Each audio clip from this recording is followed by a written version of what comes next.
এটা দেখো, এটা তো কি দেখে বুঝতে পারছো, এটা ব্যাগটা দেখে তোমরা বুঝতে পারছো এটা কি থাকতে পারে।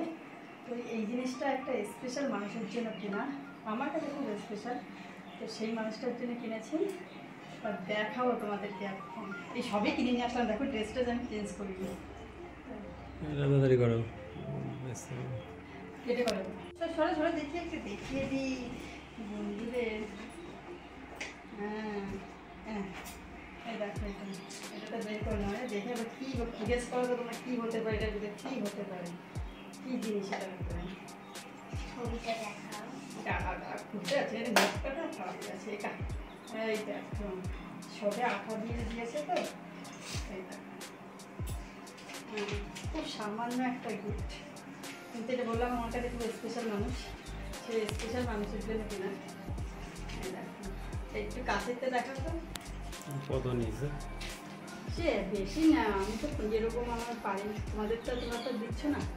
বৌমা এসে দিলাম, এটা কেটে দাও। এটা হ্যাঁ এই দেখো একদম, এটা হচ্ছে কার জন্য এনেছে, স্পেশাল মানুষটার নাম বলেই দিই। এটা হচ্ছে কি আমার মা বললেন শাশুড়ি মা, আমার শাশুড়ি মার জন্য। অনেকে মার জন্য কেনে, কিন্তু আমি মার জন্য কিনে আমার শাশুড়ি মার জন্য প্রথম কিনে। কিন্তু আমার জীবনে অনেক ভূমিকা আছে না লাইফে, তো আমার লাইফে অনেক ভূমিকা আছে, সেটার জন্যই কিনেছিলাম। তুমি তো ঠাম্মা ডেকে নিয়ে আসো তো। হ্যাঁ তো বন্ধুরা, কেউ স্কিপ করো না, ফুল টাইম ওয়াচ করো। আর সেই তোমাদের বলছিলাম যে এটা আমার স্পেশাল, আর এটা হচ্ছে কি আমার ইনকামের প্রথম কোনো একটা গিফট আর হচ্ছে কি, তো সেটা হচ্ছে কি মাকে দিচ্ছি। তো তোমরা তো জানো আমার শাশুড়িকে মা বলেই সবসময় ডাকি, ওনাকে মানে শাশুড়ি হয় না। তো এনাকে কিনে দিলাম। আমার অনেক দিনের শখ ছিল, কিন্তু কি বলো তো, আমার তো খুব বেশি স্যালারি না যে সেটা একটা টুকটুক করে সেটা জমিয়ে তাই এই যে কিনে দিলাম দুটো ছেড়ে। কিন্তু নিতেই চাইছিল না মা, বলছে তুমি নাও। আমি তো আমার তো এখনও অনেক সময় আছে, তুমি নাও। তো নিতেই চাইছিল না, জোর করে দিলাম। তাই এই যে হচ্ছে কি আমার মানে শাশুড়ি মাকে পুজোর গিফট করলাম। তো কেমন হয়েছে অবশ্যই। ব্যাগে দুটো চুড়ি সামান্য হলেও কী বলো তো, আমার কাছে ওটা অনেকটা যে, আর মার কাছে অনেকটা অবশ্যই। কারণ আমি না একটু অন্যভাবে ভাবি সবসময়, আমার ভাবনা চিন্তাগুলো একটু অন্যরকম। আমি সেজে গুজে থাকবো, আমার শাশুড়ি মা যদি না সেজে থাকে তো কেমনটা লাগে না। সবাই কী বলবে বলো তো, দেখো বৌমা সেজে এসছে আর শাশুড়িটা কীভাবে এসছে, ওই সিচুয়েশনটা আমার সবসময় মাথায় থাকে। কিন্তু সেটা হয়তো কী বলো তো, আমাদের পারকতারও তো ব্যাপার থাকে, সেই পারকতাটা থাকে না বলেই সবসময় করে উঠতে পারি না অনেক কিছু। আর আজকে আসছে এই বিশ্বকর্মা পুজো, তো আমার ডিউটি কিন্তু কখনো অফ থাকে না। আমি আজ পর্যন্ত এতদিন কাজ করেছি, কখনো আমার অফ নেই। তো প্রতিদিনই আমার ডিউটি থাকে। তো মা রান্না করেছে, আর এটা হচ্ছে কি কক বলে যে চিকেনটা হয় না, সেটাই। তো এটা একটু মানে পোলট্রির থেকে একটু বেশি ভালো লাগে। তো আজকে পয়লা বিশ্বকর্মা পুজোর গাড়ি তো একটু পুজোটা করতে হয়, কিন্তু পুজোটা আমি সকালবেলা বেরিয়ে গেছিলাম, তো সেই জন্য আর করা হয় না। আর বড়বাবু দেখি কি আমি এসে দেখছি কি একদম মানে সিঁড়িতে জলের মানে বালতি রেখে দিয়েছে, মানে আমি ভেবেছিলাম তুলে দেবো, আমার হট করে মনে নেই আর কি। বলে তো পুজো পার্বণের দিন তো না, মানুষের একটা ব্যাপার থাকে। আর আমার মুখে না দুটো স্পট পড়েছে, ব্রণ হয় আমার মুখে, মাঝে মাঝে ব্রণও হয়। আর এখন যে ক্রিমটা ইউজ করছে সেই ক্রিমটা খুব অয়েলি, তো তার জন্য মনে হচ্ছে কি বেশি 2-4টা বেরিয়েছে। তো এই দেখো, তো আমার তো জানো তোমার বড়বউ কাজ করতে চায় না, তো এই কাজটা আমার করে দিচ্ছে, ভালোই হয়েছে। কারণ পুজোর দিন একটু বিশ্বকর্মা দেবের জিনিস। তো অনেকে দেখলাম না যখন বেরোচ্ছে, মানে যে আসছিলাম, তো অনেকে ব্রাহ্মণ দিয়েও পুজো করাচ্ছে গাড়িকে। এই যে মানে এই মোটর সাইকেলগুলোকে দেখলাম সব বেশ শোরুমে, ওই যেগুলো যেখানে কারটার ওয়াশটা হয় না, সেখানে দেখলাম অনেকে ব্রাহ্মণ দিয়ে পুজো করাচ্ছে, লাইন দিয়ে দাঁড় করে রয়েছে, ব্রাহ্মণ পুজো করে যাচ্ছে। তো আমার না ইচ্ছাই ছিল, কিন্তু কী বলো তো, আমার তো ডিউটি থাকে, তারপরে গাড়িতে একটু পুজো আমরা যেমন স্নান টান করে পুজো দিই, তো গাড়িটাকে পরিষ্কার করে পুজো করা উচিত। তো সেই জন্য আর করা হয়নি। তো আজকে তো খুব মানে কী বলো তো, ভালোও লাগছে, মানে একটু নিজের কাজ যদি অন্য করে কেউ ধরে দেয় না, খুব মনে হয়। আর হচ্ছে কি জানি না পর কী মনে হয়েছে। তো আমি সকালে বলেছিলাম সাইকেলটা, আগের ভিডিও দেখিয়েছে, ওর কাজ একটু মানে করে দিয়েছে, এটাই অনেক, কোনো মতে করে দিয়েছে সাইকেলটা। সাইকেলটা একটু নষ্ট হয়ে গেছে, মানে না চালাতে হাওয়া না দিতে হয়ে গেছে। তো ওর সাইকেল জীবনও কোনো দিন ধয় না, তো এবার ধুয়েছে কিনা কোনো মতে ধুয়েছে, ওই জন্য জং ধরে যাচ্ছে। আর কী বলো তো, এবার বৃষ্টির পরিমাণ খুব বেশি।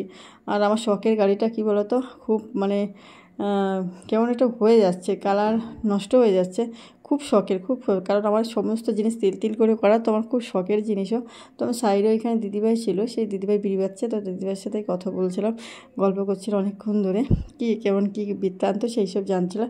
আর এইদিকে আমার বড়বাবু বলছে এটা কাপড় নিয়ে আসো, তো এই শুকনো কাপড় নিয়ে এসেছিলাম। আর আমি বলেছিলাম কসবাইট ডে করতে, দেখো আমি মাঝে মধ্যে সেই আলুর বস্তা আছে না, ওই দিয়ে পরিষ্কার করে, বলছে না দাগ হয়ে যাবে। তো আমি ঠিক আসতে দেবে, আমি তো ধুই, মানে যেই খুব মাটি লাগে না, খুব কাদা, কারণ আমাদের এখানে মানে সব জায়গায় মানে বৃষ্টিটার পরিমাণটা খুবই বেশি, ওই জন্যই তো বন্যা হয়ে গেছে চারিদিকে। আমাদের এখান থেকে তো পুরো বন্যপ্লাবিত এলাকা। আমাদের এই এলাকাটায় কী বলো তো, আমি যে শহরে থাকি, আমার এলাকা আর একটা এলাকা আছে, এই দুটো মানে একটু বৃষ্টি হলেই হয়। আমি গতবারও দেখলাম বন্যা হয়েছে, এবছরে কিন্তু প্রথম, গত বছরে অনেক দিন হয়েছে আমার বিয়ে, তো সেইখানে তখন দেখিনি। তো দেখো বৌদিরা, বন্ধুরা দেখো, মানে আমার বর কিন্তু খুঁটে বেশ ভালো করেই পরিষ্কার করে দিয়েছে, একদম সুন্দর করে। তো আজকে হচ্ছে কার ওয়াশিং ব্লগটা হলো আমাদের, ভালো করে তোমাদের দেখাতে পারলাম না কাছের থেকে, কারণ আজকে বড়বাবু করে দিচ্ছে। তো আর আমি সবে ওই ডিউটিতে এসে মাকে গিফটটা দিয়ে এই যে খেলাম। আর তোমরা কে কমেন্ট করে দিও কিন্তু শাশুড়ি মার গিফটটা কেমন হয়েছে। আর বৌমা কিন্তু এখনও, আমি সত্যি কথা বলতে আমি এখনও নিজে ইনকাম করেছি, কিন্তু আমার নিজের জন্য আমি 1 টাকারও এখনও কিছু কিনিনি। আমার একটু বললাম না, সব আমার ভাবনা চিন্তা অন্যরকম। তো আর একটা জিনিস কিনেছি, সেটা হচ্ছে আমার বরের জন্য, সেটাও গোল্ড কিনেছি, সেটাও পরে, সেটা তোমার কীভাবে দেখানো হয় না, কিন্তু সবসময় সোশ্যাল মিডিয়া সব কিছু দেখানো যায় না। তো এটা হচ্ছে কি আমার খুব, মানে আমার মাকে কিছু একটা দেবো, এটা অনেক দিনই তো আমি প্ল্যান করছিলাম যে কিছু একটা দেবো, কারণ সেইভাবে ওনাকেও কিছু, কারণ আমাদের তো বুঝতেই পারছো সেই রকম কিছু না যে অনেক কিছু থাকবে, আমারও কিছু নেই। তো সেই হিসাবে মোটামুটি করে দিলাম একটা, উনিও তো বেশ খুশি হয়েছে। আর এইটাই আমি চেয়েছিলাম যে একটা খুশি হোক, কারণ কী বলো তো, গিফট না সেই ছোটো বড়ো হয় না, গিফট হচ্ছে কি মনের থেকে আন্তরিকতার ব্যাপার থাকে।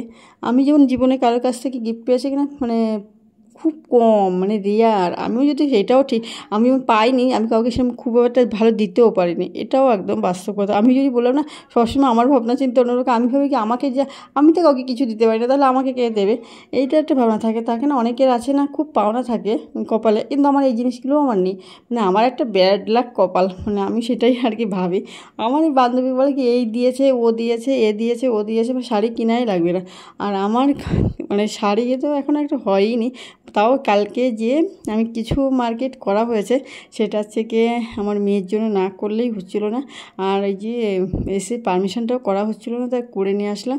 মানে আমি যে প্রতিদিন ডিউটি ছেড়ে কিন্তু আমার প্রচুর কাজ থাকে, আমার অফিসিয়াল যত কাজ সেই টাইমে আমি সারি। আর একটা অফিসিয়াল কাজ কিন্তু বহুদিন ধরে করতে হয়, একবারে কোনো কাজই হয় না। তো আমার সেইভাবে কোনো কাজ করতেই হয়, না করলে নাই। এই যে কাপ শুকনো না করলে। আর আজকে কী বলতো, বলছে কি গাড়ি, মানে আমি যখন ডিউটি দিলাম তখন এদিকে দেখলাম বৃষ্টি হয়েছে, ওইদিকে আর বৃষ্টি হয়নি। তো এখনই তুলে দিচ্ছে, ধোয়ার সাথে সাথেই তুলে দিচ্ছে, বলছে কি বৃষ্টি নামবে সেই জন্য তুলে। আর বলছিল পিছন দিয়ে আমি ধুয়ে ঠেলে দাও, কারণ আমাদের গাড়ি না খুব, স্কুটির চাকা কিন্তু খুব স্লিপ কাটে, ছোটো না চাকা, ওই জন্য খুব সাবধানেও চালাতে হয়, বর্ষাকালে বিশেষ করে খুব সাবধানে গাড়ি চালাতে হয়। আমি তো খুবই সাবধানে চালাই, কিন্তু কপালের ফেজ যখন কী হবে বলা তো যায় না। তো সেই জন্য আমি খুব সাবধান। আর সঙ্গে সঙ্গে আমার তো ক্লিন করতেই হবে, সঙ্গে জল পড়েছে, আমার এখন আর খেয়েছি না, নিচেও তো ইচ্ছা করছে না। আর এটা কি গাড়িতে জল রয়েছে, এখানে পুরো জলে ভরে গেছে, তো সঙ্গে আমি ফ্লোরটাও ক্লিন করে নিলাম। আর আছে কারটাও ওয়াশ করলাম, সাইকেল ওয়াশ করলাম, সমস্ত কিছু আজকে ভীষণ। তবুও কী বলো তো, আজকে অনেক একটা রিচুয়াল থাকে আমাদের ভিতরে, সেই রিচুয়ালগুলো সব বন্ধ করে দিয়েছে। কত দিকে করব, মানে দিন না অনেক কিছু ভুলে যায় না, মানে মানছি না আর কি, এটা আর কি হয়ে গেছে আর কি। আগে যেমন বিশ্বকর্মা পুজোর দিন আমাদের কিন্তু ঘরের সমস্ত লোহাপত্র যত ছিল সব ধুয়ে পুজো দিই, এবার কিন্তু আমি কিছুই করিনি। এবার যে মানুষ, ওই যে আগে তো সত্যি কাজের এত ব্যাপার ছিল না, এখন কাজ করবো এদিকে ওদিকে করতে গেলে অনেক সমস্যা। আর এবার আমি সত্যি পুজোয় কিছু করিনি। তো আমার ক্লিনিকগুলো কেমন লাগলো অবশ্যই কমেন্ট করে জানাবে।